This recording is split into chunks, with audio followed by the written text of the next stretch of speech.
vamos a continuar, chicos, entonces esta jornada con la doctora María Cristina Uribe. Ella es médica internista de la Universidad de Antioquia de pregrado y posgrado. Actualmente ella se desempeña como médico internista en la IPS universitaria en la sede de ambulatorios. Le damos entonces la bienvenida a la doctora Cristina, quien ya se encuentra con nosotros. Hola, profe, ¿cómo estás? Ya puedes activar eso, ahora sí te veo, te escucho. ¿Cómo están? Súper bien, profe. Pues, perfecto. Entonces te voy a compartir la pantalla Claro, desde el sí, computador, ¿cierto? sí, señora, sí, yo te puse los dos dispositivos. Listo.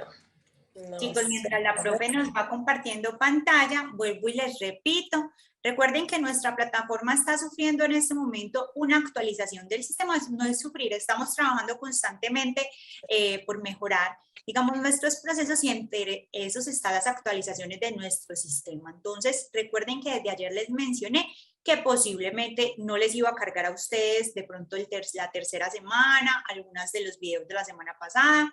Entonces, es muy importante de pronto, si alguien todavía este problema le está persistiendo, que le escriban un correo a mis compañeros de teleeducación, que yo les copié ahorita, teleeducacionmedicina@udea.edu.co, ahí se los compartí ahorita en el chat, y les reportan, les dicen, no, se me ha activado tercera semana. También recuerden que es muy importante que ustedes hayan hecho la calificación de la semana anterior, de la semana 2, que es chulear la casilla de la última parte de la página para que se les pueda habilitar. Y también es muy importante que en caso pues de que no se les visualice ya ninguna de estas, intentemos desde otro navegador. Me están diciendo por acá que les explique entonces lo del curso. Recuerden que ustedes, por ser miembros de la Corte número 10 en el marco de la celebración de los 150 años de la Facultad de Medicina, que estuvo este miércoles de celebración y cumpleaños, el próximo lunes a sus correos electrónicos les va a llegar un instructivo de ingreso. Es similar al instructivo que nosotros les enviamos para ingresar al semillero de posgrados. Entonces, les va a llegar el instructivo al curso virtual, lo esencial en electrocardiografía. Este se les va a certificar a ustedes con una intensidad horaria de 20 horas. Se les dará certificado por parte de la facultad, del centro de extensión. Este curso será entonces coordinado por el docente Carlos José Jaramillo. Nosotros les vamos a explicar todo lo del curso en el instructivo. Recuerden que les estaría llegando entonces el próximo lunes, después de mediodía, más o menos a las 2, 3 de la tarde o en la tarde. Quiero entonces ahora darle la palabra a nuestra docente. Listo, profe, como viste, vamos a hacer lo mismo contigo que con la doctora Clara. Haces la exposición, finalizamos, tú me ayudas con las preguntas de Kahoot, las que me enviaste. Recuerda que esperas que ellos respondan, y ahí sí, cuando respondan, si ellos acertaron, nos explicas por qué esa era la correcta. Y luego filtramos y hacemos entonces las preguntas de los chicos que tengan en el chat. ¿Listo? Perfecto, súper. Ahí me están escuchando bien, es también la presentación, ¿cierto? Claro que sí. Listo, perfecto. Entonces, bueno, buenas tardes. Quiero decir primero que para mí es un orgullo estar acá presentándoles este tema, porque pues en algún momento yo también fui estudiante del semillero y es muy agradable ver la acogida tan importante que se ha tenido a través del tiempo. Entonces hoy me corresponde hablar de osteoporosis. Obviamente espero que todo les quede muy claro y al final con toda la disposición para responder todas las preguntas que tienen.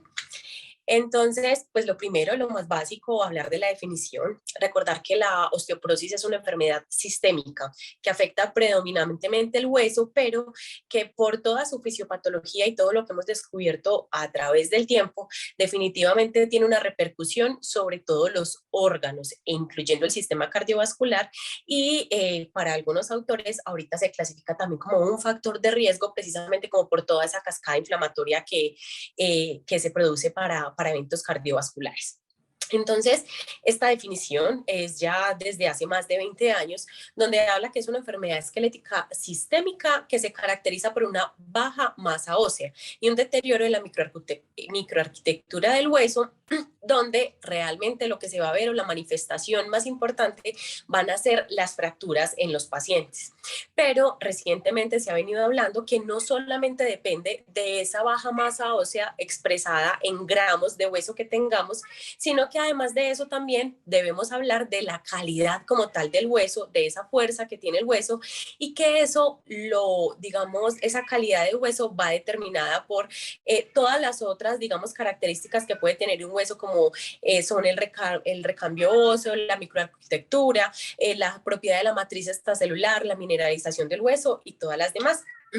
Que además de eso, entonces, es una enfermedad que es muy importante, que se considera en la actualidad como una enfermedad de salud pública porque afecta a más de 200 millones de personas alrededor del mundo, que además de eso, en Latinoamérica, estos datos son basados de Latinoamérica, donde tenemos que la osteoporosis es tan importante como que puede ocupar hasta el 22% de los pacientes cuando hablamos de densidad mineral ósea a nivel del cuello femoral, o en vértebra hasta el 17.6%.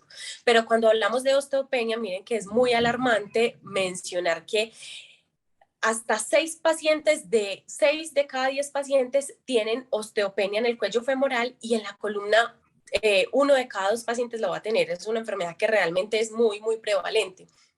Y que obviamente nosotros sabemos que todas estas fracturas tienen una implicación muy importante sobre la morbimortalidad de los pacientes, y es así como la mortalidad de la fractura de cadera puede ir hasta el 30% al año, y eso depende de donde nosotros busquemos los datos, puede ser inclusive hasta el 50%, y que eso obviamente nos va a tener un costo muy importante, como de 13.000 millones de pesos al año, y esto es hablando pues datos muy locales.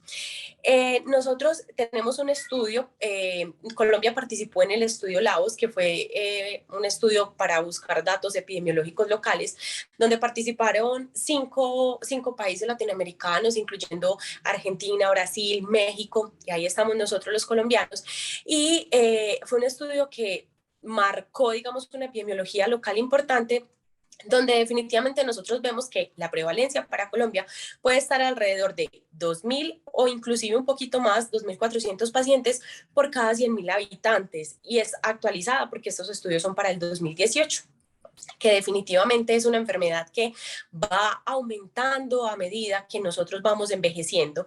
Es así como los más afectados, digamos, van a ser los pacientes de mayores de 80 años, pero que aún así sabemos que mujeres alrededor de 50 años, inclusive menores, van a tener esta enfermedad. También es muy importante mencionar que una de cada 3 mujeres puede tener una fractura por fragilidad, y que 1 de cada 5 hombres la van a tener. Esto definitivamente es muy grave, y por eso es que nosotros tenemos que tener, digamos, la debemos buscar. ¿Cuáles van a ser las principales fracturas que se van a presentar? En esta gráfica las vemos diferenciadas entre hombres y mujeres. A este lado vemos los hombres y a este lado las mujeres. Entonces, definitivamente, la fractura vertebral va a ser la más importante. Luego va a estar la fractura de cadera, y continúan todos los otros tipos de fractura. No solamente fracturas a nivel del radio, sino que también fracturas a nivel del peroné, de la tibia, fracturas de coles son las más implicadas, y que definitivamente las mujeres, como vemos comparativamente en esta gráfica, van a ser las más implicadas con esta fractura y las que más las van a sufrir.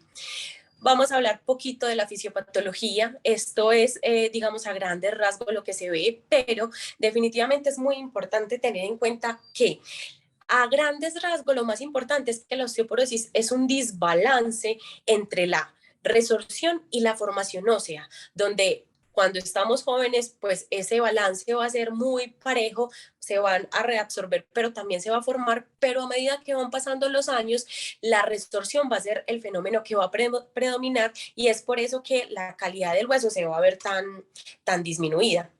Cuando nosotros hablamos de osteoporosis, siempre nos mencionan que hay unos factores de riesgo que nosotros debemos tener en cuenta para pensar en cuáles pacientes vamos a hacer una búsqueda mucho más exhaustiva de esta enfermedad. Es así entonces como nosotros hablamos de unos factores de riesgo que no son modificables. La edad es uno de ellos, y ya lo había mencionado. Ser mujer, definitivamente a partir de los 50 años promedio, que es cuando empezamos con el descenso hormonal, es uno de los principales factores de riesgo para que se nos presente la osteoporosis, y por eso es que es más frecuente también en las mujeres. Medicamentos como muchos anticonvulsivantes, el litio, y pues muchos otros de esta clase de medicamentos psicofármacos Pero adicionalmente, el que más conocemos y al que más temor le tenemos y tenemos que, digamos, ponerle más atención son los esteroides. Cuando usamos dosis de más de 5 miligramos de prednisolona durante 3 meses, o inclusive tener muy en cuenta también los esteroides inhalados que han sido por mucho tiempo usados en pacientes con EPOC y con otras enfermedades respiratorias. Enfermedades inflamatorias como por ejemplo la artritis reumatoide, el lupus eritematoso sistémico y muchas otras que también a su vez, digamos, algunas otras enfermedades aumentan la apoptosis, como son el cáncer, sobre todo los cánceres de compromiso hematológico pues tienen mucho riesgo para desarrollar osteoporosis. Es así como también los mismos medicamentos que se usan para tratar estas enfermedades, pues nos pueden aumentar el riesgo de osteoporosis. Adicionalmente, componentes genéticos, como por ejemplo el hecho de que en la familia ya hayan enfermedades pues, de osteoporosis y otros que van a ser muy importantes, como son entonces el abuso de alcohol, la falta de actividad física, el uso del cigarrillo y definitivamente lo que tiene que ver con la ingesta de calcio y con la exposición al sol o la ingesta también de vitamina D, que finalmente todos estos factores van a ser muy importantes y que debemos modificar a lo largo de nuestras vidas para hacer una buena ganancia de esa calidad ósea y una ganancia pues como de la densidad mineral ósea temprano para que al final de nuestras vidas no se deteriore tan rápido. Entonces es muy importante hablar de que esta enfermedad hay que buscarla, porque hasta el 80% de los pacientes van a tener una fractura y nunca ni siquiera nos vamos a dar cuenta de eso. La osteoporosis, hablamos de que entonces es una enfermedad asintomática y que solamente nos vamos a dar cuenta de que ya está la enfermedad cuando tenemos una fractura y pues esa no sería el objetivo no sería el objetivo y tenemos que detectarla tempranamente y por eso tenemos que hacer un tamizaje. Es así también como entonces se calcula que para el año 2050 vamos a tener una duplicación y hasta una triplicación, si así se puede decir, de la prevalencia de esta enfermedad y de las fracturas, lo que es muy importante. Entonces, cuando nosotros hablamos de osteoporosis, y yo creo que este es un concepto muy importante que estamos hablando ahora, nosotros tenemos que hacer es un riesgo o un cálculo del riesgo total que tiene ese paciente para tener fracturas, que vuelvo y digo, es lo más importante en esta enfermedad. Pero para eso tenemos que tener en cuenta varios componentes. Entonces, uno, la historia clínica, un examen físico adecuado, el adecuado interrogatorio de los pacientes. Y obviamente también vamos a hablar de los exámenes de laboratorio, eso lo voy a mencionar más adelante, y las fracturas por fragilidad, que vuelvo y digo, como son asintomáticas, es nuestra obligación buscarla en estos pacientes. O si el paciente ya nos llegó con una fractura por fragilidad, pues tenemos que ir a buscar el diagnóstico de una osteoporosis. El FRAX, que es una herramienta que nos permite también en conjunto con todos estos factores, digamos, calcular el riesgo de estos pacientes con osteoporosis e inclusive empezar el tratamiento sin siquiera tener una densitometría, y eso ya lo vamos a mencionar más adelante. Y definitivamente la densitometría, que es hasta ahora el método con el cual tenemos para hacer el diagnóstico y también hacer seguimiento, entonces es muy importante. Entonces, ¿en qué pacientes le vamos a solicitar una densitometría? Todas las mujeres posmenopáusicas y que tengamos conocidas, ya sea pacientes o inclusive familiares mayores de 65 años, es decir, que todas nuestras madres posiblemente la deben de tener y también muchos de nuestros familiares. Hombres mayores de 70 años, para otras literaturas es mayores de 75 años, pero definitivamente muchas pacientes se nos están pasando sin hacerles una densitometría. Además de eso, todos aquellos que tengan algún factor de riesgo y que sean menores de 65 años, pero mayores de 50 años. Este límite de los 50 años es muy importante porque epidemiológicamente, además, a partir de los 50 años es donde se han hecho todos los estudios. Claro que existe la osteoporosis en menores de 50 años, pero digamos que ya necesita un tratamiento por especialista y adicionalmente el diagnóstico va a ser mucho más difícil de establecer porque la densitometría no está hecha o no se ha validado tanto en estos pacientes menores de 50 años. Entonces, en conclusión y para simplificar un poquito esto, todas las mujeres mayores de 65 años, hombres mayores de 70 años y menores de esta edad sí tienen algún factor de riesgo. Y esto incluye todo lo que ya hemos mencionado, incluyendo algo tan frecuente como vemos nosotros, que son los pacientes diabéticos. Deberíamos pedirles una densitometría. Y obviamente en todas estas otras enfermedades que creamos que hay una causa secundaria. Entonces, vamos a hablar de la densitometría. La densitometría definitivamente es lo que más usamos, tiene muchas ventajas que necesita o implica una baja radiación en los pacientes, además de eso es de bajo costo. En nuestro medio aproximadamente está alrededor de 100,000, 150,000 pesos. Es casi que el mismo costo que tiene una ecografía de abdomen, por ejemplo, y casi no pedimos densitometría si nos sentimos mucho más seguros al momento de pedir una ecografía. Está incluido en el sistema de seguridad social, entonces no necesitan hacer ningún formato, digamos, diferente. Tiene una amplia disponibilidad y realmente es de fácil uso. Lo hace, como vemos en esta imagen, se hace con un densitómetro que la recomendada por las guías internacionales es una absorciometría con rayos X de energía dual, o DEXA, como la llamamos abreviadamente, y no necesita ninguna preparación del paciente, no genera ningún dolor para el paciente, y es un técnico quien simplemente manipula, digamos, el dispositivo, y ya para la interpretación sí se necesita que sea alguien especializado. En general lo hace un endocrinólogo que nos hace la interpretación y ya nos entregan los resultados. Entonces, en la gran mayoría de veces ya nos entregan inclusive la interpretación. Es de tener en cuenta que se tienen, digamos, la densidad mineral de la columna lumbar, el cuello femoral o la cadera total, y también se puede usar el radio.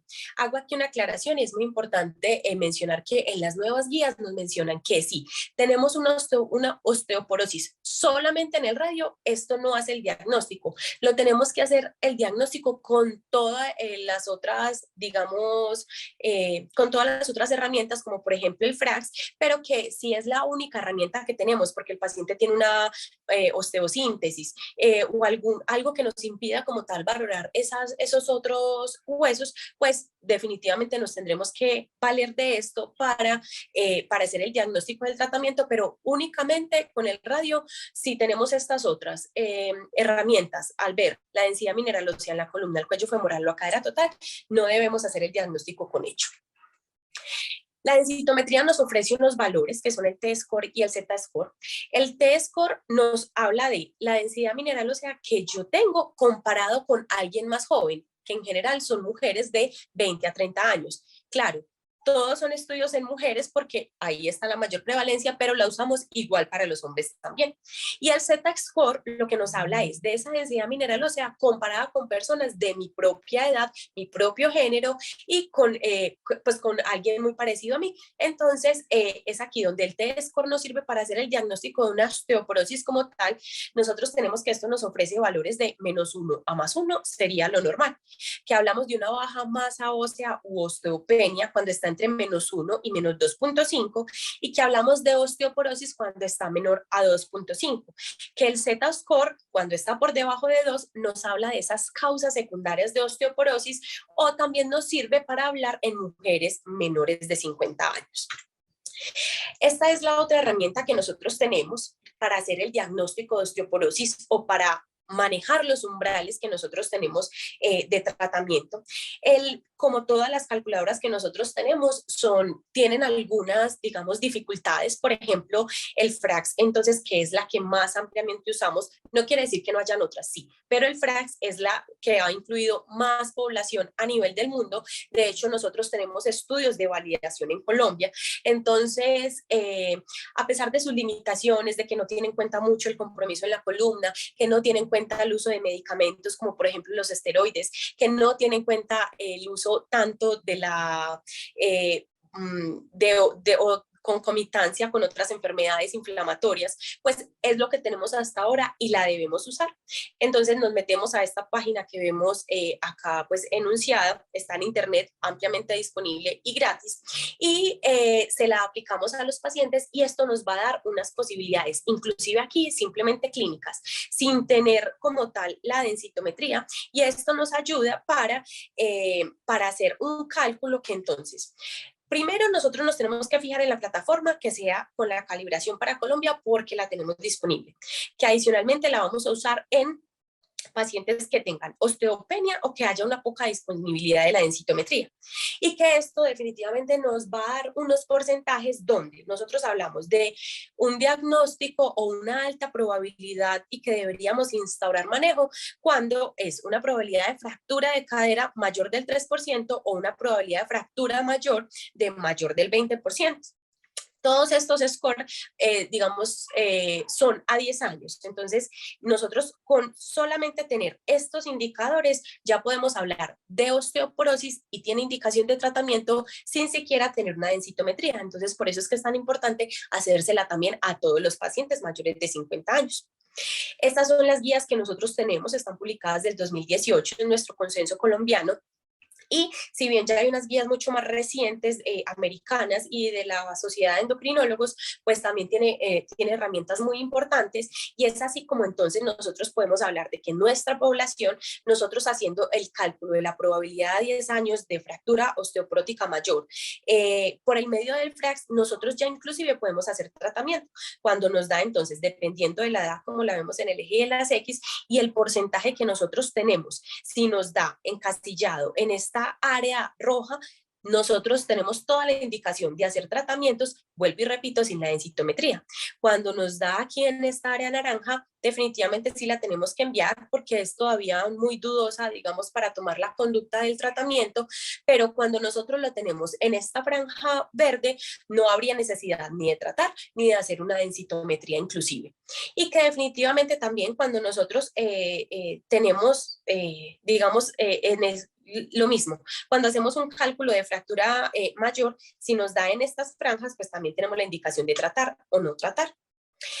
Actualmente estamos, digamos, como nos damos cuenta que el score FRAX o la densitometría no son las únicas herramientas que tenemos para evaluar en global ese riesgo de pacientes de tener una fractura, estamos hablando actualmente de otra herramienta que tenemos, que es un software especial que se le puede, digamos, adicionar a la densitometría común que se realiza para hablar o precisar un poco más ese riesgo que tienen los pacientes de fractura.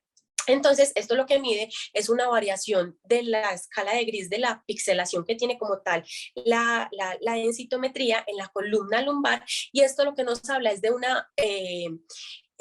nos hace una valoración, digamos, un poco más específica de la microarquitectura del hueso. Y es así, como valores más bajos nos hablan de una menor calidad ósea. Y ya de hecho se están, digamos, diseñando otros scores que le adicionan al FRAX este TBS para aumentar más como esa sensibilidad y especificidad para hablar de fractura y obviamente de hacer un tratamiento, sobre todo en los pacientes con diabetes o hiperparatiroidismo, que el diagnóstico es un poco más complejo. Entonces, esto es lo que veríamos en una microarquitectura del hueso normal, pero esto es lo que veríamos en un paciente con osteoporosis, y el TBS definitivamente nos hace una medición de esta pixelación de la columna, y es así como entonces un paciente no lo puede clasificar con osteoporosis solamente por el rango del TBS sin necesidad también del FRAX. Es una tecnología que es un poco más costosa, que apenas se está implementando en nuestro medio, pero la tenemos que tener en cuenta porque se vienen grandes estudios con esta nueva tecnología. Entonces, cuando nosotros hablamos de lo más importante que son las fracturas por fragilidad en estos pacientes, definitivamente la tenemos que definir y saber cuál es una fractura por fragilidad. Y son esas que son equivalentes a la caída desde su propia altura o durante la realización de una actividad cotidiana. Entonces, las fracturas que me caí, me tropecé y puse las manos y tuve una fractura de radio o una fractura de coles. El paciente que estaba caminando se tropezó y tuvo una fractura de tibia o peroné. El paciente que tuvo un trauma mínimo y fracturó la columna. Todos estos pacientes definitivamente tienen muy alto riesgo de tener una osteoporosis y debemos hacerle la densitometría para confirmarla. Todos estos son factores de riesgos, entonces, no hablando de osteoporosis como tal, sino ya del riesgo elevado que tienen para fractura, ¿cierto? Entonces, pacientes de bajo peso o que tienen un peso muy elevado, pacientes que se caen con mucha facilidad porque tienen alteraciones neurológicas, o pacientes que definitivamente también tienen una inmovilización prolongada por esa sarcopenia que se genera, y todos estos que dejo acá mencionados pues en la tabla. Y obviamente, entre mayor edad, también mayor inestabilidad, mayor sarcopenia y mayor riesgo de caída, además de que también tienen problemas visuales, problemas de audición, y esto nos aumenta mucho el riesgo de caída, sobre todo pues en los ancianos. Fracturas por fragilidad, definitivamente las más importantes para nosotros van a ser la de cadera y la vertebral, ¿cierto?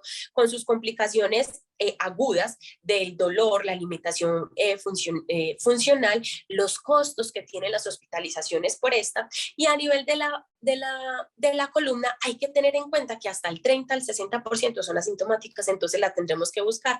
A quienes se les hace entonces una radiografía de columna, que nos quede muy claro que a todos los pacientes les vamos a hacer una radiografía de columna, dorso lumbar, porque muchos se producen por traumas leves y nosotros la tenemos que buscar.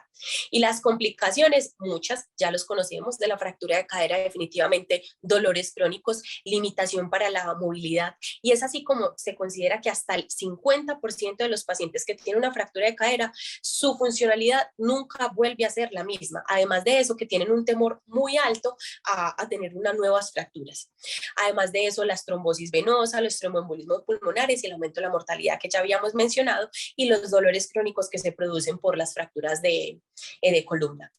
Es así como cuando definitivamente nosotros ya detectamos una fractura, tenemos que considerarlo, casi siendo un poquitico extremistas, como un fracaso terapéutico, un fracaso en nuestra práctica médica, porque llegamos tarde al paciente. Devolviéndonos un poquito entonces, cuando nosotros ya tenemos un diagnóstico de una osteoporosis, ¿qué laboratorios vamos a pedir? Dos muy importantes y que son los que tal vez nos van a determinar la terapia en el paciente, son la creatinina y el calcio, y ya vamos a ver por qué.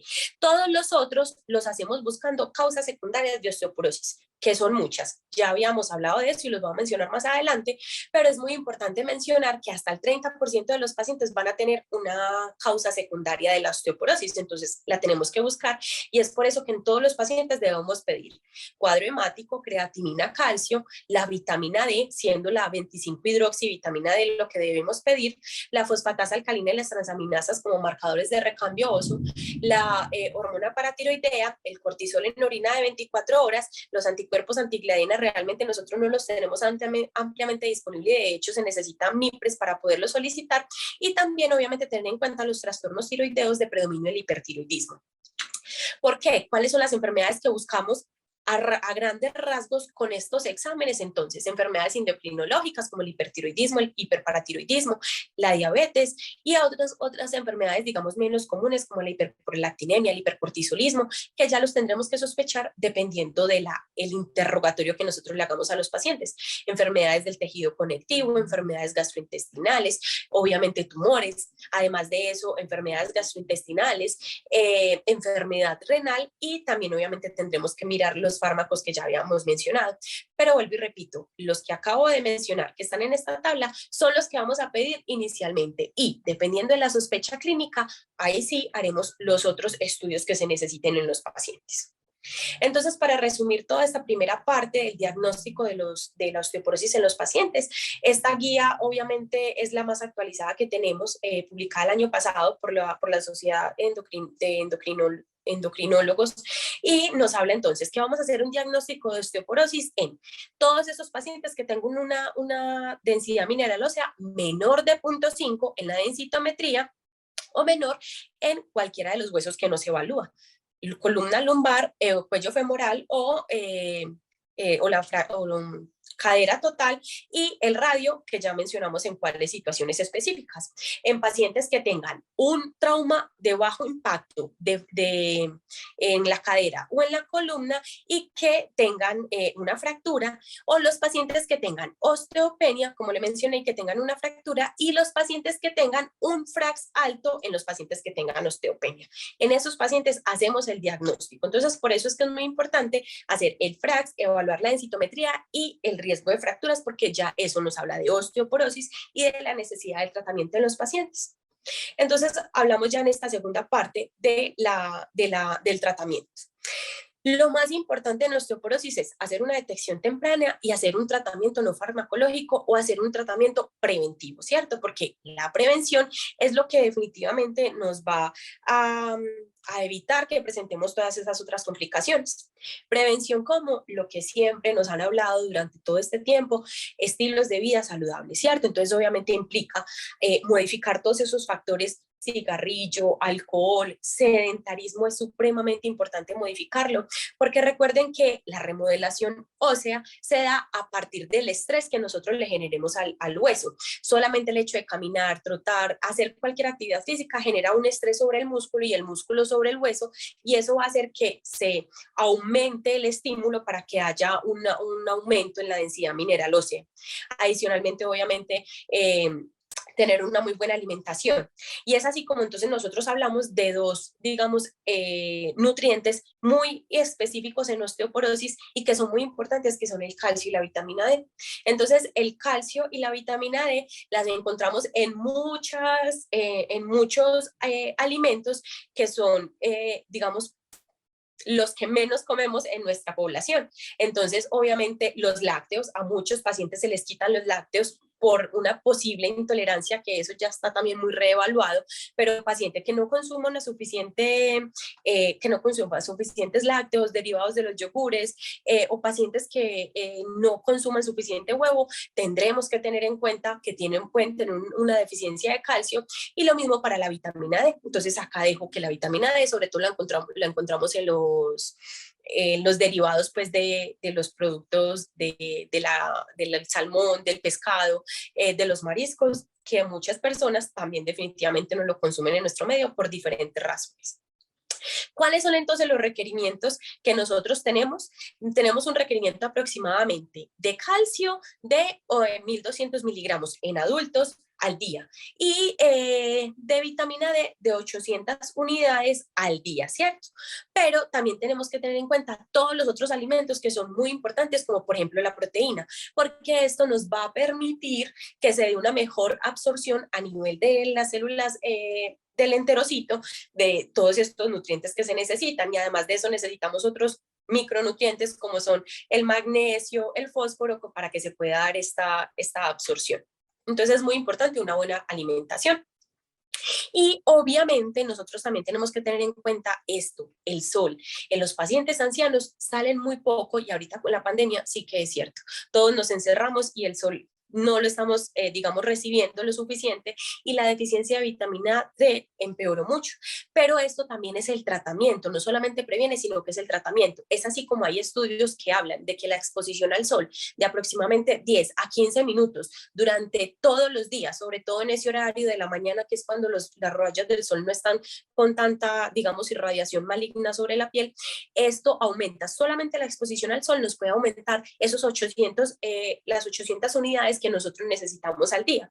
Tenemos que tener en cuenta, por ejemplo, pacientes institucionalizados en hogares geriátricos o pacientes con enfermedades sobre la piel que no pueden recibir el sol, y en eso será indispensablemente el tratamiento farmacológico. Pero entonces es así como también las nuevas guías nos hacen, digamos, unas nuevas... Disculpen, creo que perdí la conectividad. Creo que es así entonces como las nuevas guías nos hablan de que nosotros tenemos que hacer una medición de la 25 hidroxivitamina D en todos los pacientes que tienen osteoporosis para mantener esto, unos niveles por encima de 30 nanogramos mililitro, pero inclusive las guías colombianas nos hablan de 40, pero las internacionales en 30, o sea que es ahí donde nosotros lo tenemos. Pero nuestra población, teniendo en cuenta que estamos sobre una zona ecuatorial, la deficiencia de vitamina D en realidad es muy poca. Lo que pasa es que los laboratorios apenas estamos perfeccionando esa técnica porque tiene una gran variabilidad. Entonces, muchas veces nosotros, pacientes que tenemos con deficiencia de vitamina D por laboratorio, realmente no es una deficiencia de vitamina D, y ahí nos tendremos que apoyar con el otro laboratorio, que es la PTH. Cuando la PTH no está elevada, que es tan sensible a estos cambios de vitamina D, tendremos que evaluarnos si realmente nos estamos enfrentando frente a un déficit o no. O claro, obviamente, en los pacientes que tienen osteoporosis tendremos que tenerlos por encima de 30, y eso se puede lograr inclusive solamente con unos buenos hábitos alimentarios y con la exposición al sol, como ya lo mencionaba. Es decir, que no todos los pacientes necesitan una suplementación con fármacos del calcio y de la vitamina D. Es así también como nosotros sabemos que una suplementación de mantenimiento más o menos en estos pacientes puede ser alrededor de 1.000 a 2.000 unidades, que es así como viene la gran mayoría de las presentaciones. Y también se sabe, y hay algunas guías que nos recomiendan que hacer suplencias por encima de 4.000 unidades al día no nos favorecen una mejor absorción o no nos aumentan más los niveles de vitamina D. Pareciera que esa es como la dosis techo por la cual nosotros tenemos que no debemos aumentar, pero tener en cuenta que, por ejemplo, en pacientes que tienen una obesidad mórbida, como tienen algún tipo de mala absorción intestinal, sí tendríamos que aumentar un poquitico más esas dosis de vitamina D. Bueno. Entonces, eso es con respecto al tratamiento no farmacológico. Respecto al tratamiento farmacológico, entonces nosotros tenemos diferentes opciones. El alendronato, el risendronato y el ivandronato. Estos dos realmente ya no los usamos mucho porque no han demostrado una mejoría sobre la densidad mineral ósea de cadera ni que previeran las fracturas también en columna. Entonces, realmente no los usamos porque ahorita tenemos otras terapias mejores. El ácido zoledrónico, la terapia hormonal que ya vamos a hablar un poco de ellos, el teriparatide y el denosumab. Actualmente tenemos otro medicamento que va a llegar, parece en diciembre a nuestro medio, que es el romosozumab, y ya vamos a hablar más de ellos, perdón. Entonces, todos ellos tienen efectos, estos que acabo de mencionar, el alendronato, ácido zoledrónico, teriparatide, denosumab, los tenemos disponibles en nuestro medio y tienen efectos tanto sobre la cadera como la columna. Por eso es que los usamos ampliamente y los otros ya han salido un poco del mercado. Entonces, cuando nosotros hablamos de los pacientes y cuál es el tratamiento que vamos a elegir dependiendo de todas estas, digamos, opciones terapéuticas que nosotros tenemos, debemos clasificar, y esto es lo nuevo en osteoporosis. Los pacientes los clasificamos en si son de alto riesgo, riesgo moderado o riesgo bajo para fracturas. Y para eso también nos valemos entonces de estos criterios.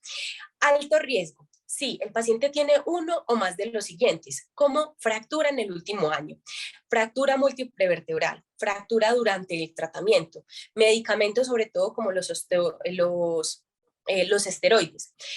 Si tenemos un T-score por debajo de -3 o un FRAX que es muy elevado, acuérdese que era mayor del 20%, como por ejemplo aquí en el riesgo moderado y 3% de cadera, acá nos hablan de un FRAX de mayor del 30% y mayor de 4.5 en cadera, o que los pacientes que inclusive tengan un alto riesgo de caída, ¿cierto? En riesgo moderado, entonces hablamos que cumpla con uno de los siguientes, que tenga edad mayor de 65 años, fractura previa, pero aquí ya es importante mencionar que es mayor a 12 meses comparado con los de alto riesgo, que es menor a 12 meses. El T-score menor a 2.5, es decir, el diagnóstico que se hace normal con la densitometría, o que tengamos un FRAX de alto riesgo en estos pacientes, los consideramos como un riesgo moderado. Los pacientes que son de bajo riesgo son que cumplan con todos estos criterios. Si no, no es un paciente de bajo riesgo y pasaría a la clasificación de riesgo moderado, que es pacientes posmenopáusicas, pacientes que nunca han tenido una fractura o que el T-score está en el rango de osteopenia y que el FRAX no es de alto riesgo. En estos pacientes los consideramos entonces de riesgo bajo. Es así como entonces esto mismo nos ayuda a guiar la terapia y como nosotros entonces ya digamos recomendamos que los pacientes que son de alto riesgo nos inclinemos un poco más por los anabólicos como el teriparatide o el abaloparatide. El abaloparatide solamente está disponible en Estados Unidos, o el romosozumab, que es un anticuerpo monoclonal que bloquea la esclerostina.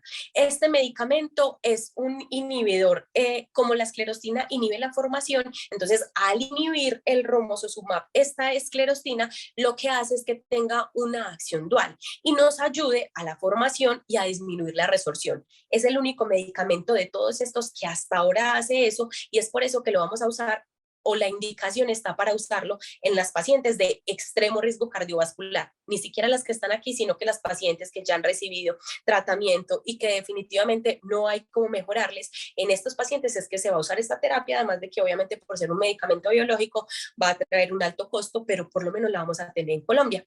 El teriparatide es el que más tenemos disponible y ya vamos a hablar también un poquitico más de él. En el riesgo moderado, los antirresortivos como los bifosfonatos y el denosumab, y en el riesgo bajo vamos a hablar entonces de la terapia hormonal o inclusive los bifosfonatos en algunos pacientes. No quiere decir que si un paciente tiene alto riesgo yo no le pueda empezar un antirresortivo. Sí, claro, pero lo ideal sería iniciar con estas terapias.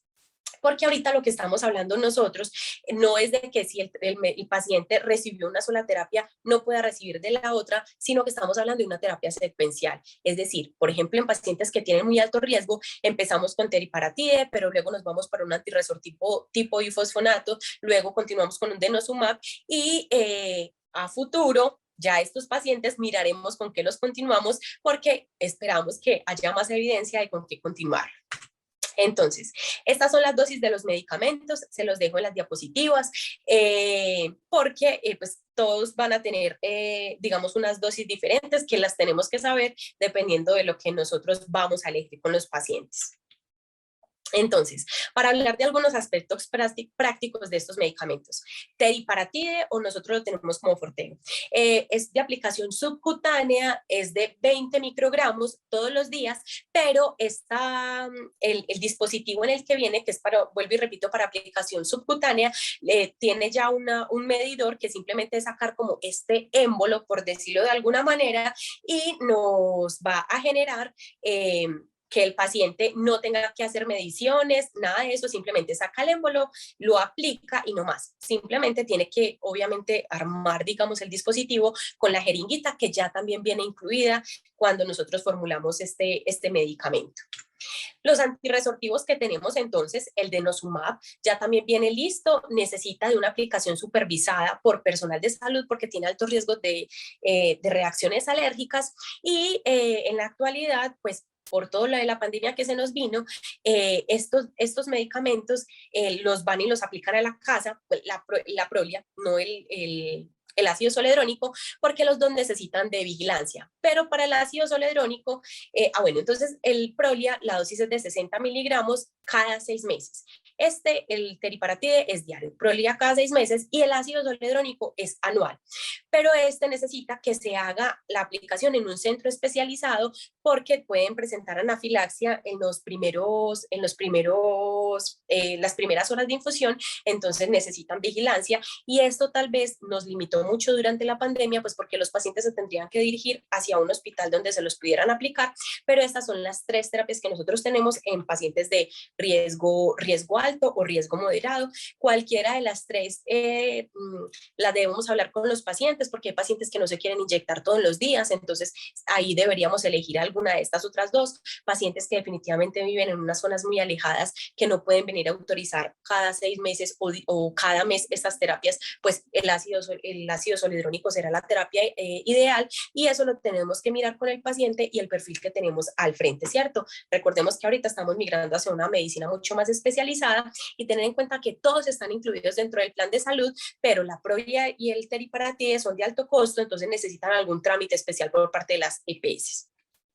Los antirresortivos no son lo mismo, el denosumab y el ácido zoledrónico y alendronato no son lo mismos. El denosumab es mucho más potente que todos los otros antirresortivos y obviamente es mucho más potente el teriparatide que estos otros medicamentos. Por eso es que, digamos, hacemos como esa elección secuencial de los pacientes. ¿Por cuánto tiempo usamos la terapia? Alendronato 5 años, risedronato y evandronato ya sabemos que no lo usamos, pero también era 5 años, ácido zoledrónico 3 años inicialmente y el denosumab por 10 años, ¿cierto? Pero lo que son los bisfosfonatos necesitan un periodo de vacaciones porque ellos tienen algunas complicaciones con el uso prolongado y es por eso que les damos un periodo de vacaciones cuando hemos tenido buena respuesta, si no, la terapia continúa. Pero nosotros consideramos que el paciente, si necesita una terapia extendida, es porque ya es un paciente de alto riesgo con una fractura previa, con una fractura durante el tratamiento o que persista con un T-score muy bajo, menor de 2.5, en esos pacientes nosotros hacemos una terapia extendida. ¿Terapia extendida hasta cuándo? Ácido zoledrónico puede ir hasta 6 años, el denosumab 10 años o un poco más y el alendronato lo podemos llevar inclusive hasta 10 años. Repito, vacaciones solamente necesita alendronato y ácido zoledrónico. Denosumab teriparatide no se da periodo de vacaciones.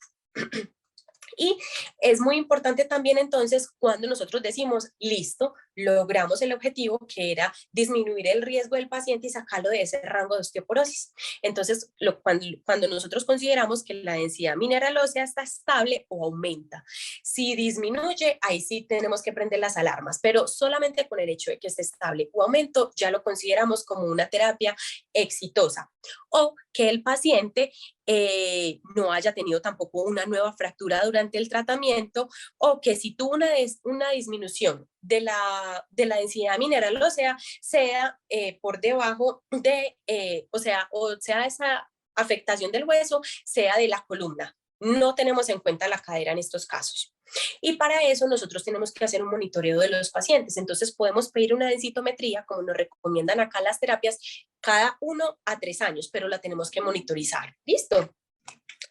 Bueno, entonces, ¿en qué pacientes definitivamente tenemos que cambiar el tratamiento? Cuando decimos que un paciente tiene una falla terapéutica, si tiene 2 o más fracturas por fragilidad durante los primeros 12 meses de tratamiento, si tiene 1 o más fractura por fragilidad luego del mes 13 de tratamiento, o si tiene marcadores de resorción ósea elevados, o como les decía previamente, si la densidad en la cadera disminuye. Y esto no con mediciones menores a 1 año.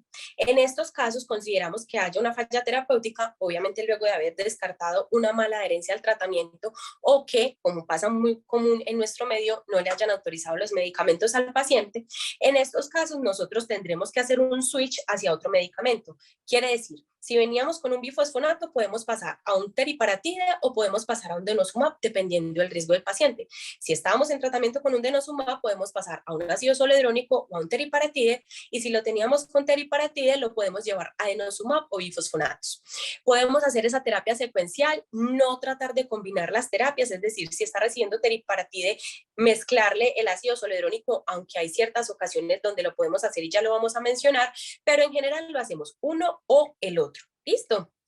Y dependerá del riesgo del paciente y de lo, vuelvo y lo digo, lo que tengamos disponible, la terapia que vamos a elegir. Efectos secundarios de los bifosfonatos y de los antirresortivos, muchos, pero hay 2 muy importantes, los que siempre tenemos que tener en cuenta. Esta, que es la osteonecrosis del maxilar, pero son unas complicaciones que son muy raras. De hecho, nosotros ya tenemos guía que se publicó el año pasado sobre la osteonecrosis de mandíbula, publicada por la Sociedad Colombiana de Endocrinología. Es una complicación muy grave y que se da al estar usando denosumab, o mucho más frecuente con bifosfonatos, y hacer intervenciones óseas como tal, es decir, no aplica para limpiezas dentales, no aplica para tratamientos que no van a ser invasivos sobre el hueso. Y en estos casos lo que se recomienda es entonces primero que tenga el paciente una muy buena higiene, adicionalmente que cuando el odontólogo haga procedimientos directamente sobre el hueso, cierre la encía para que haya una cicatrización por primera intención y no por segunda intención, y el uso de antibióticos ha demostrado que disminuye mucho el riesgo de esta presentación, y que los pacientes definitivamente vayan al odontólogo cuando estén recibiendo estas terapias. No es obligatorio y ni se puede diferir, ni se debería definir la terapia hasta que el paciente vaya al odontólogo, simplemente que se haga una terapia concomitante teniendo en cuenta estas recomendaciones que ya mencioné. Y otra complicación muy importante es la fractura atípica. Entonces nosotros vemos acá comparativamente los pacientes que tienen una fractura por un alto impacto en la cadera, son pacientes que tienen conminución, pacientes que son trazos oblicuos, diferente a la fractura atípica por bisfosfonatos, que es una fractura diafisiaria y donde vemos estas corticales, digamos, aumentadas. Con el teriparatide también hay muchos efectos secundarios, el principal es el hiperparatiroidismo, y que adicionalmente puede producir cefalea, mareos, reacciones en el sitio de inyección, pero digamos que son efectos bajos comparados con todos los beneficios que traen estos medicamentos. Y es así como esta diapositiva la cito de una conferencia que dio el doctor Pedronel Rueda, que es el presidente de la Federación Latinoamericana de Osteoporosis, donde hacen una comparación que el riesgo de osteoporosis o de fractura con de un riesgo de fractura sin recibir tratamiento es casi que mayor al riesgo que nosotros tenemos de mortalidad por accidentes de tránsito, y que eso definitivamente disminuye cuando usamos el cinturón de seguridad, y que lo mismo pasa cuando nosotros usamos el tratamiento con bisfosfonatos. Esto lo que quiero decir es que definitivamente, si nosotros usamos bien estos medicamentos, el riesgo de estas complicaciones van a ser mucho menores y los beneficios pues obviamente van a ser mucho mayores, y los tenemos que asumir y hablarlos con los pacientes porque esta es una enfermedad muy grave. Y finalmente, entonces, hablar un poquitico de la terapia de reemplazo hormonal, o que es lo que usamos mucho, sobre todo en las pacientes con osteopenia, que es obviamente hacer el cálculo del riesgo de FRAX, y está indicado en quienes, mujeres menores de 60 años, que tengan menos de 10 años desde los síntomas de la menopausia, que tengan bajo riesgo cardiovascular, bajo riesgo para trombosis venosa profunda. En estos casos, esas pacientes van a tener la terapia indicada, pero en estos casos la recomendación es que vayan al ginecólogo o al endocrinólogo, porque sí sabemos todos que se salieron mucho del mercado porque son terapias que aumentaron el riesgo de las enfermedades que previamente mencioné, enfermedad coronaria y trombosis profunda, trombosis venosa profunda. Y que es muy importante mencionar que todos los pacientes deben recibir la suplencia, como ya mencioné, de calcio y vitamina D, que no necesariamente será farmacológica. Otras recomendaciones entonces: ¿qué pasa cuando los pacientes interrumpen la terapia? La más importante es el denosumab. El denosumab, cuando hay una interrupción por más de 2 meses del medicamento, de su aplicación, la densidad mineral ósea cae mucho, entonces hay que tener en cuenta esa precaución, que si el paciente tiene situación socioeconómica difícil, no se quiere aplicar el medicamento o algo, tratar de hacer switch hacia las otras terapias. Que definitivamente en los tiempos del COVID hay que simplificar los esquemas, que los pacientes definitivamente nosotros no tenemos que retrasarles a ellos el inicio de la terapia, que de hecho nosotros ahorita muchas clínicas lo que se está haciendo es paciente con fractura de cadera o paciente que se le diagnosticó una fractura vertebral, desde la misma hospitalización se le aplica el ácido zoledrónico y luego solicitamos los exámenes que son la densitometría para mirar y hacer el seguimiento, y si necesitamos cambiar pues hacemos el switch hacia teriparatide, y como les mencionaba ahorita, tal vez es como la única indicación que nosotros tenemos para combinar 2 terapias juntas. Y que es muy importante que para esto solamente tenemos necesidad de hacer un calcio y una creatinina. Calcio porque el bifosfonato y el denosumab provocan hipocalcemia además. Y la creatinina porque en caso de que el paciente tenga una enfermedad renal con una tasa de filtración glomerular por debajo de 30, el único medicamento que tenemos indicado es el denosumab. No se puede usar ninguno de los bifosfonatos ni el teriparatide por tasas de filtración glomerular por debajo de 30. ¿Listo? Y otra consideración importante es en qué momento hace la remisión el especialista. El médico general tiene toda la capacitación y está habilitado para hacer el tratamiento inicial de la osteoporosis. Cuando remitimos, cuando el paciente no está respondiendo bien, cuando tenemos, digamos, limitaciones para entablar la comunicación con el paciente, si el paciente tiene una osteoporosis secundaria, si al hacer los controles no está respondiendo o tiene una falla terapéutica o se fractura durante el tratamiento, o un paciente de muy alto riesgo con fracturas frecuentes, pues obviamente en esos casos lo tendremos que hacer. De lo contrario, vuelvo y digo, medicina general tiene toda la habilidad para hacer el tratamiento.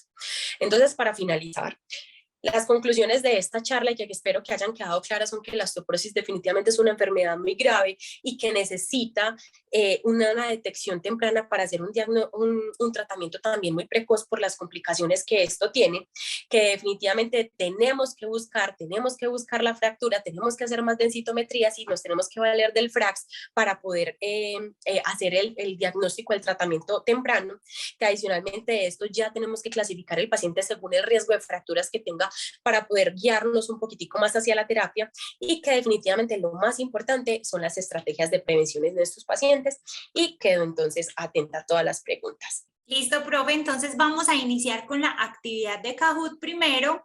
Claro que sí. Le voy a pedir a mi compañero Javier que proceda a compartir pantalla. Javi, vamos a compartir entonces pantalla. Chicos, me informan en este momento mis compañeros de teleeducación que a partir de este momento hasta mañana a la medianoche no va a estar funcionando la plataforma de teleeducación, especialmente el semillero, por la actualización que nos están realizando. Entonces, recuerden que debemos tener un poquito de paciencia. Sin embargo, ya creo que el domingo estaría habilitado para que puedan acceder a todo el contenido educativo que vamos a tener. Vamos a hacer entonces el juego. Este es el código, ya se los voy a copiar acá para que vamos ingresando. La profesora me hará el favor de leerme ahorita el enunciado de las preguntas y la respuesta. Claro que sí. Esperemos, profe, que se registren. Apenas van 47. Entonces recuerden que a partir de este momento queda entonces inhabilitado el semillero hasta mañana a la medianoche, mientras mis compañeros de teleeducación terminan de realizar las debidas actualizaciones de nuestro semillero. Recuerden que el lunes les llega entonces el instructivo. Vamos a ver cuántas personas se meten a este jueguito. Demos un minuto más. Claro que sí. Hay algunas personas que me están escribiendo porque apenas se matricularon, que son muchos de nuestros estudiantes.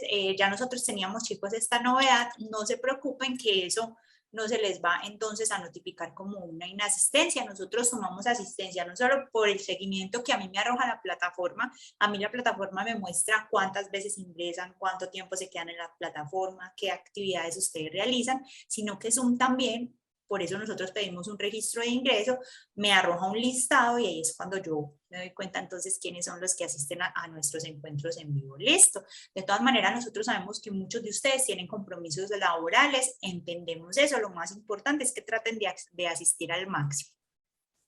Ya van 91 personas, profe. Vamos a ver.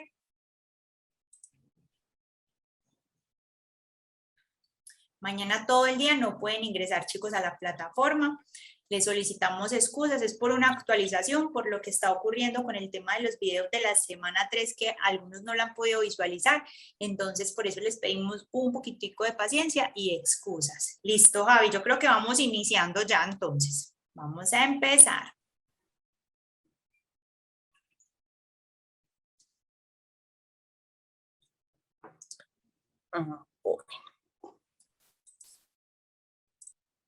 Entonces, primera pregunta que tenemos. Respecto a la administración de calcio y vitamina D, todos los enunciados son correctos, excepto.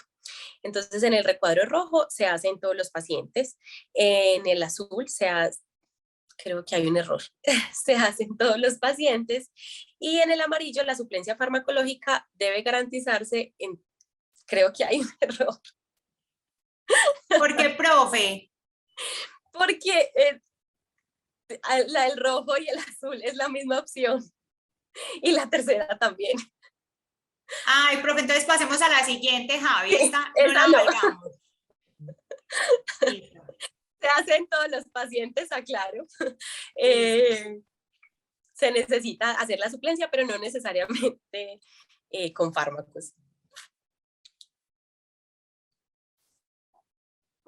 Bueno, segunda pregunta, y ahorita leemos algo del chat que creo que están hablando de algo importante. Entonces, son criterios de alto riesgo para inicio temprano de medicamentos anabólicos: fractura menor de 12 meses, FRAX menor del 20% para fractura mayor y T-score menor de 2.5 desviaciones estándar.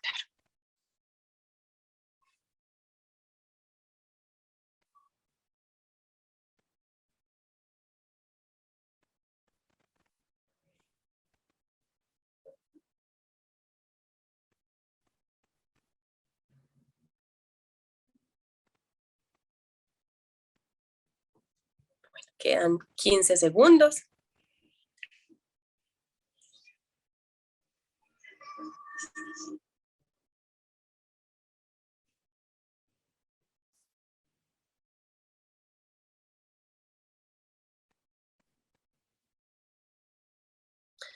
Muy bien, entonces fractura menor de 12 meses, recordemos que ese es uno de los criterios más importantes, que riesgo moderado es cuando van mayor de 13 meses, pues a partir del mes 13.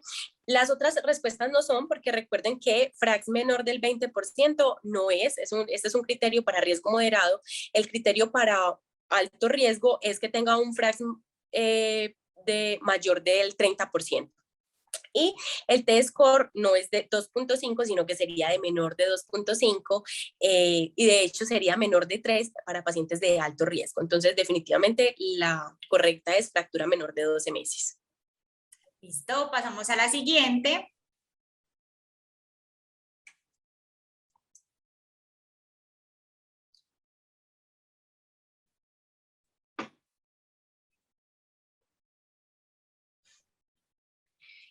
Bueno, entonces el diagnóstico de osteoporosis se confirma con uno de los siguientes. En el rojo, Z-score menor de 2 desviaciones estándar. En el azul, T-score menor a -1 a -2.5 desviaciones estándar y presencia de una fractura por fragilidad. Y la tercera, que sería la amarilla, sería T-score de 1 a -2.5 desviaciones estándar con fracs para fractura de cadera menor al 3%.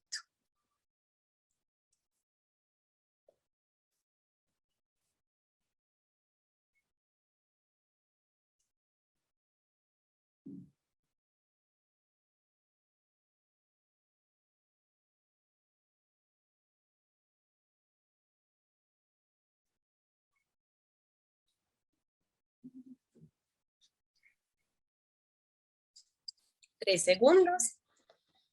Y bueno, la respuesta ganadora fue, muy bien, la azul con 63 participantes.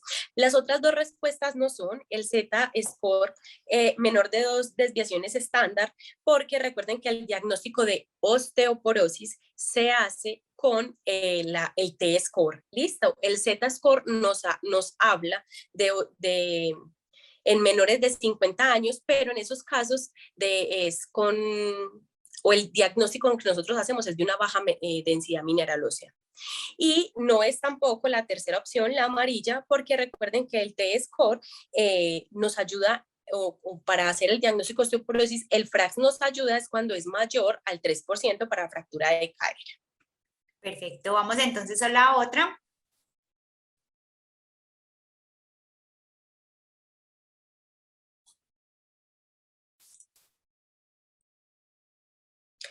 Bueno, respecto a los efectos secundarios de los antirresortivos pueden generar osteonecrosis de mandíbula, hipocalcemia, hiperparatiroidismo o fracturas atípicas de fémur.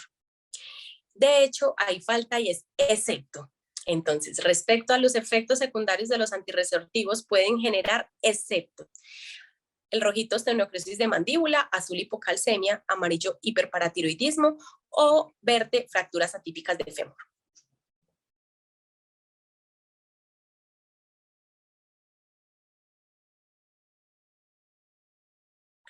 Sí, creo que en la transcripción falló un poquito.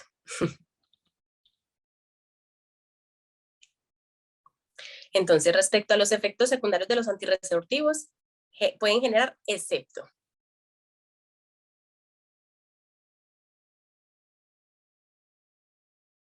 Listo.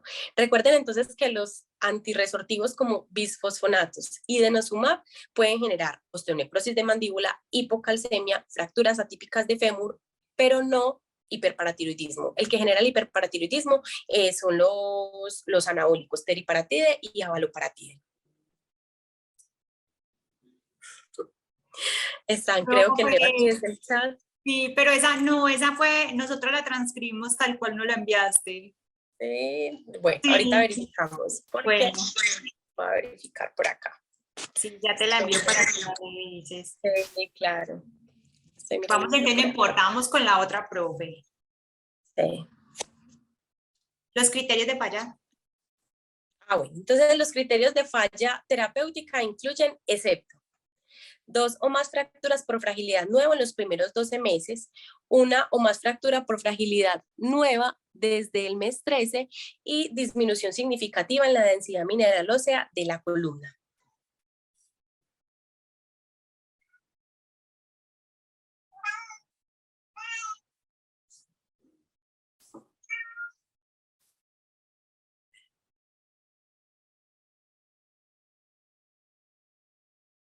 $17 segundos. Deje que el gatico participe, profe, tranquila. Sí, es uno de mis gaticos. Está enojada porque le cerré la puerta. Me lo imaginé.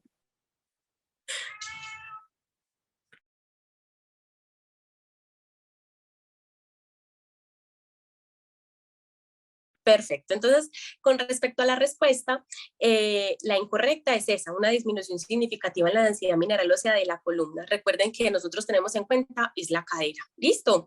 Creo que ya hemos respondido todas las preguntas y pasemos Vamos entonces a las... entonces a las del chat. Listo, yo tengo unas que están más arribita, profe, porque yo creo que estabas viendo las de ahorita que están más abajo. Empecemos y dice, respecto a suplementación de vitamina D, usualmente no es autorizado por EPS por presentar grado de insuficiente más no deficiente. ¿Qué opina al respecto? ¿Es necesario suplementar a partir de cuánto? Lo que pasa es que es diferente. Cuando nosotros damos vitamina D por otras condiciones, por ejemplo, porque tenga un trastorno malabsortivo o porque tenga alteraciones renales que necesitan suplementación de la vitamina D, en esos casos sí hay que tener en cuenta los valores de deficiencia e insuficiencia. Deficiencia para la gran mayoría de los textos es por debajo de 20, insuficiencia por debajo de 15. En esos casos sí hay que tener. Pero cuando hablamos de osteoporosis, las guías internacionales, como lo mencioné, habla que tenemos que tener valores por encima de 30 y esa es la justificación que nosotros tenemos que hacer para poder llenar el MIPRES y con eso nos autorizan la terapia. Profe, ¿las dietas vegetarianas necesitan suplementarse con vitamina D? Depende. Como todo en la vida depende, porque hay pacientes vegetarianos con una muy buena alimentación, muy balanceada, con un muy buen consumo de frutas, verduras y específicamente una muy buena absorción del sol o bueno, metabolismo del sol a partir de metabolismo de la vitamina D a partir del sol y no necesitarían hacer ninguna suplencia especial, pero obviamente sabemos que son pacientes que tienen un mayor riesgo, deberían tener digamos, una dieta guiada por nutrición y obviamente hacer una medición ocasional de estos valores, entonces no necesariamente. Listo. Profesora, para el alendronato y risendronato, ¿a qué se refiere con vacaciones y cuánto tiempo son las vacaciones? Perfecto. Entonces, alendronato, risedronato, ivandronato y ácido zoledrónico. Cuando nosotros los tenemos en tiempo de vacaciones, no más de 5 años. ¿Listo? ¿Por qué? Porque voy a hacer la analogía como un paciente diabético. Usted tiene un paciente diabético, le dio sus medicamentos, está bien controlado, pero usted no lo deja el resto de la vida. Usted lo que hace es hacerle un seguimiento. En estos casos nosotros hacemos seguimiento más o menos cada 2, cada 3 años con densitometría y vamos viendo cómo va el paciente. Si la densidad mineral ósea empieza otra vez a disminuir, definitivamente el paciente necesita reiniciar la terapia. Pero si no, yo puedo seguir más o menos hasta 5 años y como mencionaba, estas vacaciones solamente son para los bisfosfonatos por el riesgo que tienen de fractura atípica cuando se usa por mucho tiempo. Cuando se usa por más de 10 años, cuando se usa, perdón, por más de 6 años esta terapia, aumentan el riesgo de fractura atípica. Entonces, por eso es que uno da como un descansito para poder que el hueso, digamos, o disminuir este riesgo, pero con el resto de las terapias no aplica. Perfecto. Doctora, ¿cada cuánto se debe hacer tamizaje para osteoporosis? Más o menos lo mismo y dependiendo del riesgo. Si hay una paciente que yo le hice una densidad mineral ósea y estaba totalmente normal, de hecho uno puede ver pacientes con muy buenos hábitos de vida, donde la densidad mineral ósea inclusive es un más 1.0 o más 0.5, en esa paciente se podrá hacer a los 3 o 5 años, pero si la paciente está ahí en el límite, donde yo con frax, donde no ha tenido fracturas, donde me queda todavía como la duda de que le va a dar o que va a entrar en el rango de osteoporosis en cualquier momento, se la puede hacer inclusive cada año. ¿Qué barreras existen para que el médico general no haga diagnósticos de osteoporosis? Qué buena pregunta, pero yo creo que ninguna. Yo creo que nos falta más es buscarla, porque realmente todos los medicamentos ya están incluidos en el post. La densitometría también es realmente barata. No, yo creo que ninguna. No, ninguna. ¿Se debe hacer seguimiento de calcio sérico a lo largo del tratamiento? No. No, porque realmente lo que se necesitan es suplir los requerimientos al día de 1.200 miligramos. Haremos seguimiento si el paciente tiene una hipocalcemia, pero ya tendremos que estudiar las causas secundarias de hipocalcemia, pero no tenemos que hacerle seguimiento en el tiempo. ¿Cuánto tiempo recibimos calcio con vitamina D? Todo el tiempo que la paciente tenga osteoporosis, es decir, casi toda la vida. Vuelvo y repito, no necesariamente farmacológico. ¿Con qué bifosfonatos es aconsejable empezar? Y otra persona se basa en esa misma pregunta, pero dice que entendió que era el único que se daba. Depende, el uso de bisfosfonatos depende de la elección del paciente. Por ejemplo, hay pacientes que cuando uno les habla del síndrome de Flu-Like que da el ácido zoledrónico en esa, sobre todo en esa primera aplicación, que es como ese síndrome de malestar general que les da cuando uno o inclusive algunos pacientes que lo escriben hasta 5 días después de la aplicación, dicen, no, qué pereza irme a aplicar el medicamento a un hospital, les da miedo salir porque todavía la pandemia está. Entonces, en esos pacientes puedo elegir, por ejemplo, el alendronato. ¿En qué paciente no inicio alendronato? Paciente que está postrado en cama. Recuerden que da una esofagitis muy severa, inclusive con perforación esofágica, no la puedo dar. Pacientes que ya tienen una enfermedad por reflujo gastroesofágico, que tienen un esófago de Barrett o que no quieren estar tomando tabletas, no se les manda el alendronato, que es de toma semanal. El denosumab, creo que por ahí hay una pregunta muy frecuente, entonces denosumab es el único medicamento hasta ahora que nosotros tenemos para dar en pacientes con enfermedad renal crónica avanzada, tasa de filtración glomerular por debajo de 30. En pacientes en diálisis también es lo único que tenemos, muy poquita evidencia, pero es manejo de subespecialista inclusive por todos los efectos secundarios que puede tener, pero el denosumab en estos casos es lo único. ¿Qué opina del consumo de carbonato de calcio indiscriminado en muchos pacientes que se ven en consulta? Como muchas cosas que los pacientes hacen con los cuales no deberían, ¿cierto? Consumo indiscriminado de vitaminas, consumo de moringa y todas esas otras cosas, no se debería hacer, a no ser de que sea una mujer con osteopenia o con un alto riesgo de osteoporosis. Por ejemplo, paciente que le hicieron una oforectomía temprana por alguna razón, por un tumor o por algo, la recomendación sería que esa paciente tenga unos estilos de vida muy saludables y, digamos, si no se puede garantizar una ingesta de calcio de 1.200 miligramos al día y de 800 unidades promedio de vitamina D en el día, no estaría mal el calcio, pero porque sí, pacientes que tienen una muy buena alimentación, que realizan buena actividad física, eso no tiene indicación la suplencia. Doctora, en el caso de un paciente con osteoporosis, con tratamiento y adecuada respuesta en el control con osteopenia, ¿se continúa el calcio? Sí, a ver, recuerden que no necesariamente dar medicamentos como bisfosfonato, teriparatide o algunos de los otros farmacológicos, no darlos no significa que no tengamos que tratar ni que estemos haciendo tratamiento. Cambios en el estilo de vida, suplencia oral o farmacológica de calcio y vitamina D ya son una terapia. Entonces, en estos pacientes, si yo ya lo logré sacar como de ese riesgo alto que tenía el paciente de fractura y ya la densitometría me dice que va teniendo una buena respuesta, debo continuar con estos tratamientos no farmacológicos, con cambios en el estilo de vida y todo lo demás. En pacientes con consumo crónico de esteroides, ¿se debería hacer DMO o espero la edad? No. En pacientes, vuelvo y les digo, eso es digamos, el manejo ahí es un poco más difícil, es de manejo por subespecialistas, pero en general no. Pacientes que tienen un alto consumo de esteroides desde muy jóvenes, sí les hacemos la densidad mineral ósea, pero en ese caso nos basamos en el Z-score para hacer tratamiento.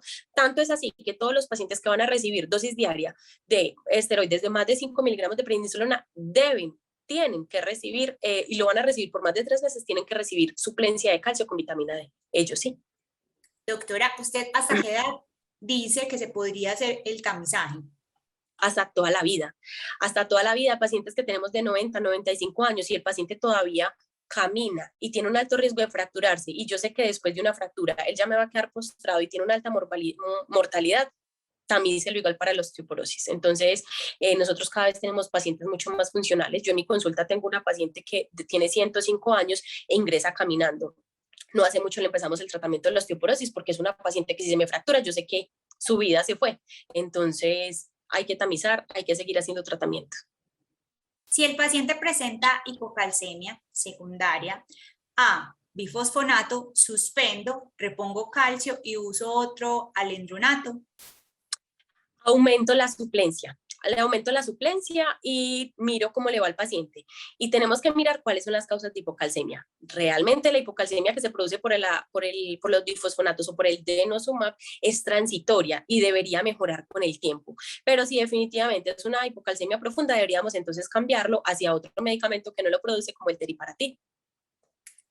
¿Qué medidas recomienda para prevenir efectos secundarios de medicamentos como el carbonato de calcio que frecuentemente llevan a suspender la suplencia? No, es supremamente difícil porque realmente los que nosotros tenemos incluidos en el POS sí dan mucha epigastralgia en los pacientes, aumentan los síntomas de reflujo. En esos casos lo que nosotros hacemos, y tiene muy buena respuesta, es cambiar la tableta de carbonato de calcio o el citrato de calcio, lo cambiamos por calcio oral, pero en polvo. O que viene en sobrecitos efervescentes de 500 miligramos, se daría 2 veces al día para llegar como a los niveles que se necesitan, y eso les mejora mucho la tolerancia. Pero eso sí, hay que llenarle MIPS. Y por último, las vacaciones se inician al cuánto tiempo del manejo con bifosfonatos. Cuando he terminado todo el tratamiento, 3 a 6 años. Ahí sí se hace las vacaciones.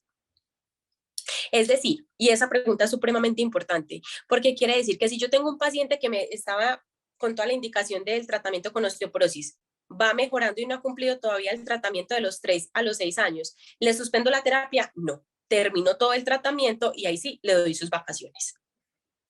Bueno, profe, ¿te acuerdas de la pregunta con la que tuvimos el error la primera, que se repitió? Para que se la Sí. dijéramos a los estudiantes. ¿La tienes para que se la digamos a ellos? Pues como esa nos quedó ahí, como sería chévere también.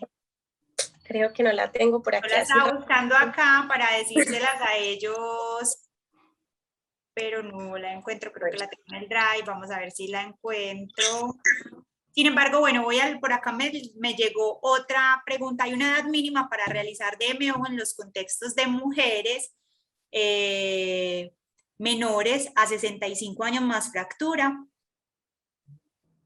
Otra vez, ¿me repites la pregunta? Ay, perdón. A ver, hay una edad mínima para realizar DMO en los contextos de mujeres menores a 65 años. Perdón, es que me escriben y se me va. Más FR, sobre todo en prevención primaria, factor 50. y en factor de riesgo.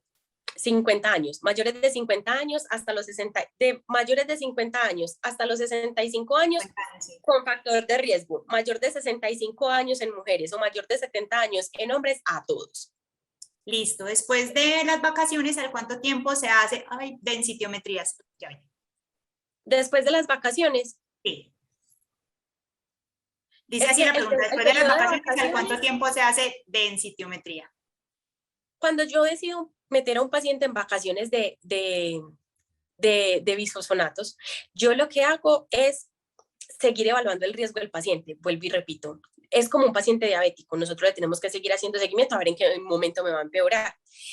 Lo puedo hacer más o menos cada 3 años, dependiendo del riesgo de la paciente. Si se me fracturó, pues le haré una densitometría inmediatamente.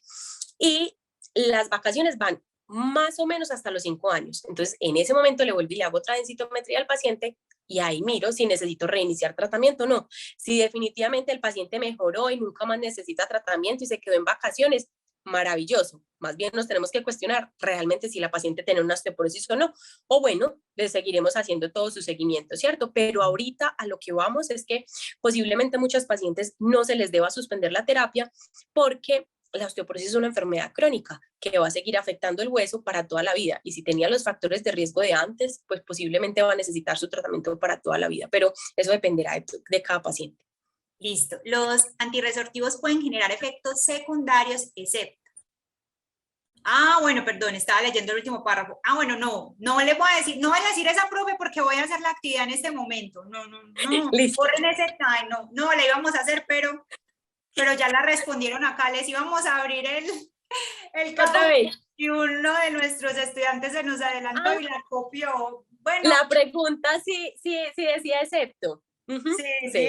Los antirresortivos pueden producir todos excepto. Ahí sí, iba el hiperparatilismo. No, pero esa no era, no, creo que es otra. Esa fue la del excepto. Espere, ya digo cuál es. No, la que era la primera, ya la arreglamos. La primera, vamos a hacer la vitamina D. Sí, eso. Yo creo que ya gracias por esa, pero no. Yo pensé que me habías soplado por ahí, pero no. Vamos a hacerla entonces, chicos, en Kahoot, vamos a hacer legales hoy. Ya la corregimos y se las vamos a valer. Entonces vamos a hacer la primera pregunta, vamos a activar otra vez el jueguito. ¿Listo? Y vamos a resolver entonces la primera. Eso. En la primera y en la última era la que había. Sí, pero ya Luis pues nos corrigió que era cierto y nos dijo la respuesta, entonces esa no la vamos a hacer. Pero la primera sí se las vamos a valer. Listo. Chicos, quiero agradecerles por el compromiso. Estoy sorprendida. No hemos bajado de 130 asistentes por cada encuentro. Hemos tenido hasta 180, ha sido como lo máximo. Entonces, gracias por ese compromiso. Realmente vale la pena y yo sé que se van a sorprender porque no solo tenemos esta beca que estamos rifando de esta especialidad, sino que más adelante se van a dar más sorpresas. Entonces, nos encanta que sigan así como comprometidos con nuestros encuentros en vivo. Hay 66 y en este momento hay 126 conectados. ¿Dónde están los otros? Bueno, vamos a empezar. No veo que suba más de 64.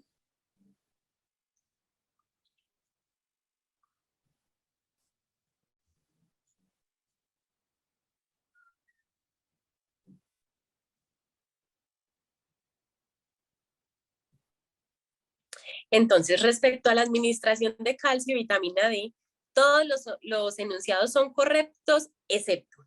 Entonces, en la casilla roja se hacen todos los pacientes. En la azul se recomiendan 1.200 miligramos de calcio y 800 unidades de vitamina D al día.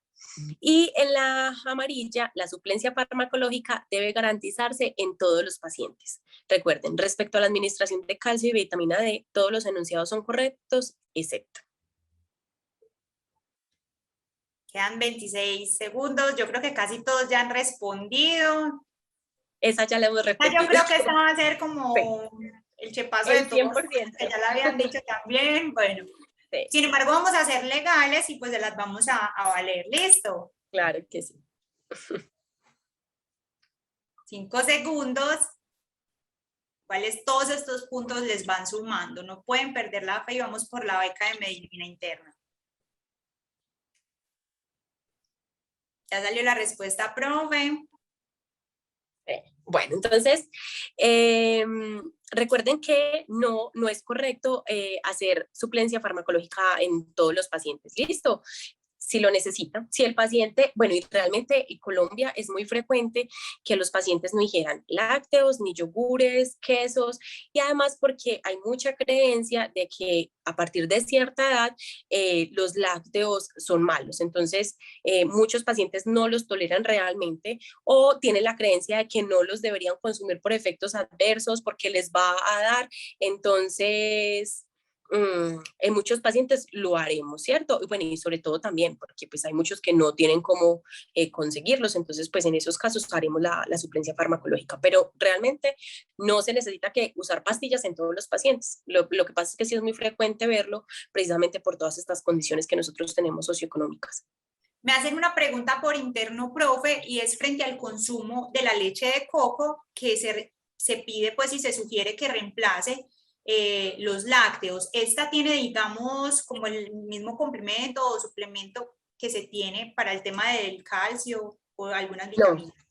Lamentablemente, los nutricionistas, que son pues realmente los que saben del tema, nos hablan de que ni la leche de coco, ni la leche de soya, ni la leche de almendras tienen la suficiente cantidad de calcio que necesitamos y comparativamente es casi que la mitad de lo que tiene un vaso de leche, que de por sí ya sabemos que si es de lactosada, descremada y además de eso, con todos los procesos que se hacen, es mucho menor a lo que se pudiera, digamos, tener si la leche fuera directamente de la ubre de la vaca, ¿cierto? Entonces, realmente es muy poco lo que se ingiere a partir de estos otros tipos de leches. Listo. ¿Y es verdad que el café disminuye la absorción del calcio? Bueno, no sabría decir, no lo he leído. No. Que sí es cierto, que las tabletas de calcio deberían, digamos, de tomarse lejos de los alimentos porque muchos alimentos disminuyen su absorción. 1 o 2 horitas después de haber comido o 1 hora antes de los alimentos. Pero el café específicamente no sabría decir. Ahí sí, me quedo sin palabras. Profe, ¿y tiene la leche de cabra la carga nutricional completa en cuanto al calcio comparada con la de vaca? Pero ¿por qué tantas preguntas tan difíciles? No sé. Qué buena pregunta. Lo consultaré y si quiere la persona Profe, no, que consultémoslo y me cuentas y yo se los mando a todos. es, yo se los consulte porque la verdad no Sí, sabría decir. sí, sería bueno porque es interesante que los chicos les surjan esto y más porque ahorita digamos que Claro, estamos con el tema del estilo de vida saludable que sí. sugieren mucho sustituir otros alimentos y Ujú, mira por ejemplo la importancia de lo que nos acabamos de dar cuenta por ejemplo con la leche de coco que muchos, ujú. yo sé que muchos de nuestros Creemos, estudiantes la consumen. sí. Entonces es muy bueno pues como Sí, entender eso. claro, no. Lo preguntaré a nutricionistas que saben mucho del tema. De hecho, hay muchas conferencias y les recomiendo, pues no tengo nada que ver, pero con la página de la Sociedad Colombiana de Endocrinología, donde montan muchas charlas de este tipo y ahí podemos aclarar un poquitico más porque hay charlas de nutrición específicamente en pacientes con osteoporosis. De hecho, del 2015 hay una recomendación y un consenso de tratamiento de la osteoporosis, pues como las recomendaciones nutricionales. Hay un comentario de uno de nuestros estudiantes, Jordi, si me quieres contar desde dónde nos estás escribiendo, él dice que la leche de cabra ha cobrado importancia en la dieta, por lo menos eso lo está viendo en la región donde él está y hablan de mejores propiedades Interesante. nutricionales. Y Jordi, bueno, él está en Bucaramanga, entonces en el departamento de Santander sí, sabemos sobre todo hacia el interior, hacia el cañón del Chicamocha, que hay tanto consumo de leche de cabra, supongo que por algo también debe ser, pero sí sería interesante como que Súper interesante la pregunta, me doy a la tarea de consultarlo y te cuento, Cata, entonces para que se la respondas en otro momento. mira qué comentario tan lindo tenemos, profe. Pues tú eres, creo que eres nueva en esta parte, en esta corte del semillero, ¿cierto, profe? Sí, Eres de las que invitamos ahora. Eso es, chicos, lo que les contábamos desde el inicio, cuando mi compañera y yo, María Camila, nos decidimos reunirnos para constituir este grupo de líderes de opinión. Pensábamos no solo que porque fueran, pues, digamos, especialistas de las diferentes especialidades, valga la redundancia, sino que era muy interesante que fueran líderes de opinión que generaran ese mismo de controversias y que con ellos pudiéramos discutir y que ustedes sintieran como esa energía tan bonita que hay uno de los estudiantes que nos dice eso. Qué buena esa energía de profes humildes que impregnan energía. muchas Gracias. gracias. Para eso estamos y el conocimiento definitivamente es muy amplio. No por el hecho de que seamos especialistas, creo que se debe subir y además porque yo recuerdo y vuelvo y les digo, cuando yo estaba ahí sentada, cuando era médica general y cuando me surgían todas esas dudas y cuando uno le hablan de tantas cosas y uno dice, uy, yo todo lo que tengo que saber y sigo pensando lo mismo. Ahorita soy internista y creo que, uy, hay tantas cosas que no sé y que tengo que saber. Entonces, tratar de transmitir los conocimientos con el mayor amor posible, además porque creo que la medicina con sangre no entra o no entra tan fácil. Entonces, creo que definitivamente para eso estamos a la orden, lo que necesiten, les puedo dar mi contacto y para eso estamos, para seguir Claro, aprendiendo y profe, pues nos no todas puedes las preguntas se compartir las el sé. correo institucional. Sí, claro que sí. De hecho, se los digo, es maria.uribeb, con la B otra vez de Bogotá, @ipsuniversitaria.com.co. Entonces, lo Espérate, profe, repito, le voy a copiar acá en el chat. María.uribe, maria.uribeb, B, otra vez la B, uh arroba -huh, sí. ipsuniversitaria.com.co. Lo copié en el chat, ¿me confirmas? Creo que sí, quedó bien, sí. Ese es. Ese es mi correo, a la orden, lo que necesiten, bibliografía o si podemos hablar del tema, pues para eso estamos. Y si yo no sé, pues lo preguntaré también, para eso estamos aprendiendo todos los días. Gracias, profe, por tu energía tan bonita. A nuestros estudiantes que estuvieron conectados hoy hasta las 6:30 de la tarde, a mis compañeros Gracias. Alejandra y Javier del equipo de Teleeducación. Nos vemos entonces la próxima semana. Gracias, profe, por esta charla y que saludes a la gatica y todos están sufriendo en el chat por la gatica, que le abra la puerta, por favor. Además que ya estoy retrasada en darle la comida, entonces está haciendo el Vaya reclamo. mamá, por favor. Gracias a todos, cuídense mucho. Nos vemos, profe. Feliz fin de Bueno, semana, chicos. igual Recuerden para ustedes. que tenemos entonces en este momento deshabilitado el curso El Semillero porque estaban en mantenimiento. Mis compañeros de Teleeducación están haciendo un mantenimiento a la plataforma. Entonces, hasta mañana a la medianoche, posiblemente hasta el domingo en la mañana, solicitamos excusas. Sabemos que el tiempo de ustedes muchas veces es muy limitado. que tienen poquitos espacios y que lo destinan especialmente para la práctica de nuestros contenidos entonces educativos, entonces les solicitamos excusas. Y el lunes atentos a los correos electrónicos, en caso de que el lunes no vean a las 4 de la tarde más o menos el instructivo, chicos, por favor, revisen en spam. Muchas veces los correos de nosotros se están yendo a spam. Entonces, por favor, deben validar eso. Hay algunos que también me están escribiendo y les está llegando a spam. Entonces, denme una esperita que yo trato de revisar tanto la bandeja de entrada como también el spam. Pero, sin embargo, yo trato siempre de responderles. Les deseo entonces un feliz fin de semana. Gracias por los comentarios tan lindos. Yo no soy médico, soy comunicadora, pero médica, no, soy comunicadora, pero lo hago con todo el cariño y el amor. Me encanta esto que estamos generando desde el centro de extensión. Gracias por los comentarios tan lindos. Nos vemos entonces. Feliz fin de semana. Chao, profe.